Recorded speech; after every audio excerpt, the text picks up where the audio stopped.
one of the gifts that Warren gave us when he came the first time was to serialize the show. And it was so incredibly fulfilling as actors to play episode to episode to episode and have that serialized feel, because everything just built on each other and everything was so beautifully earned, and our relationships took these really beautiful shapes, and there was incredible arcs that started to happen. And that, I know for me, and I can speak for my colleagues as well, made everything that much more meaningful, and just made us all go a little bit more, because we played on the weeks before, and even with our kids, things started building, and that was so great. And now he's newly back, and already there are ways that he has infused the show with such beautiful nuance and raising the bar again. And one of the ways was to do a lot of research about the best ways to interview. Warren did a seminar on trauma-informed interviewing, and then he sat with specialists and did seminars and had presentations. Well, for the whole writers' room. Yes, but you brought it in, so. I mean, the writers are great, Warren, but but Warren set a bar, and and the writers who we talked about are just, everything feels different this year. Good. I hope so. You know, for me, I'd been away for 3 years, and it was a frustrating. I was doing development, which is, you know, sort of a purgatory for me, and you know, it's weird. You leave a show, you try not to watch it while you're gone, but I'm watching story after story break in the paper, and I'm like, oh, I wish I was there to write that one. You know, the whole Me Too movement broke after I left, and yes, the groundwork, I think, I say it's like SVU was like a monastery in the Dark Ages, keeping that story going when no one else would cover it. But suddenly it was getting coverage, and there were these bad guys, not unlike the ones you saw tonight, being taken down or almost taken down. And I kept, and there was the Kavanaugh hearings, there was story after story. I was like, I want to get back, put me back in the game. You know, I was feeling like there's new stuff to write about. And then when we put the room together this year, we had 15 experts come in, and the world of how survivors are interviewed has changed completely in the 3 years since I left. There's been enormous research into this thing called trauma-informed interview techniques. You saw it in the Kavanaugh hearings. There were these, you know, mostly older white male senators saying, what time did this happen? What house? What was the address? And people who undergo traumas don't recall things in a who, what, when, where way, which is why for years cops thought victims were lying, because they couldn't immediately come up with everything in a linear order. And now with new techniques developed by the Army, you let the story unfold. You ask them what they remember in a different way. Because what happens during a trauma is your executive function shuts down, and your lizard brain takes over, and that's where your memory is encoded. And so learning about that informs our season. All the interview scenes with victims will be different this year. Also learned that it actually works on perps.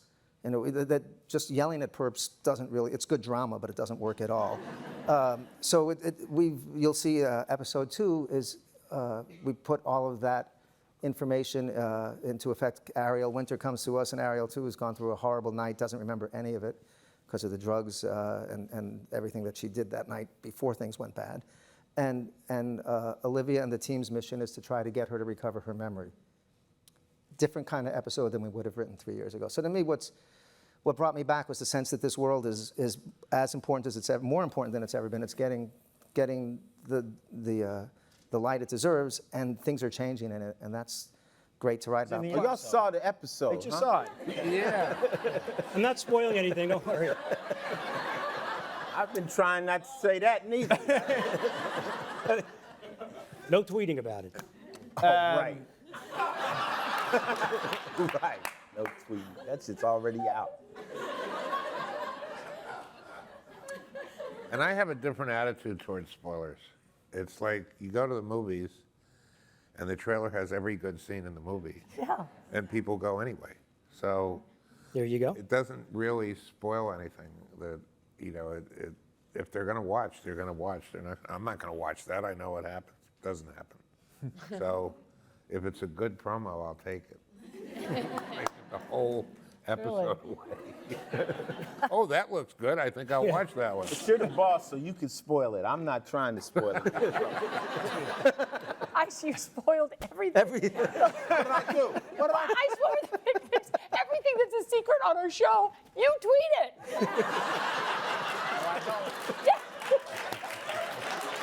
And then I was like, You I'm usually with the photo. because I don't want to get busted. But Ice never gets busted. How is that fair?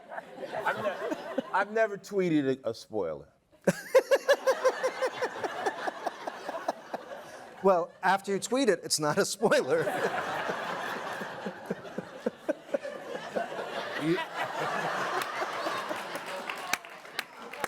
Okay. Team up on the black man. Y'all see it. See what it is. Mariska, was there any point that when you realized early on that this show was really hitting a nerve and touching a chord with viewers? Was it fan mail? Was it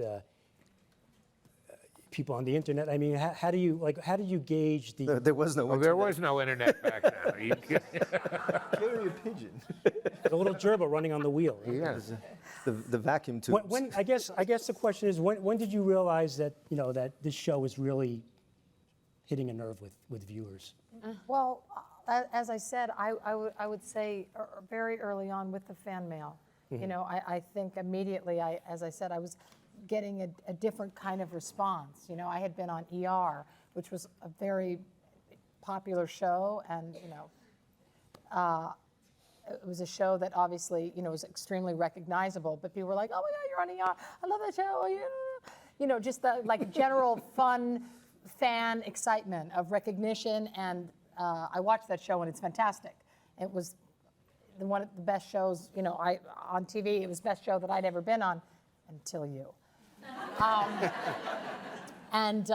But again, it was just a different kind of interaction. As I said, fans were no longer saying, "Oh, I love your show." It was just, that too, but it was, again, people disclosing. And again, it was a moment when early on, I realized how important this character, because it was a character that I feel that our society so desperately needed, was a character that fought for women, that fought for women's rights, that fought for survivors, that understood, again, the power of bearing witness, its healing properties, its relentless commitment to justice and the need for it. And who doesn't want that in their corner? Who doesn't want somebody fighting for them at,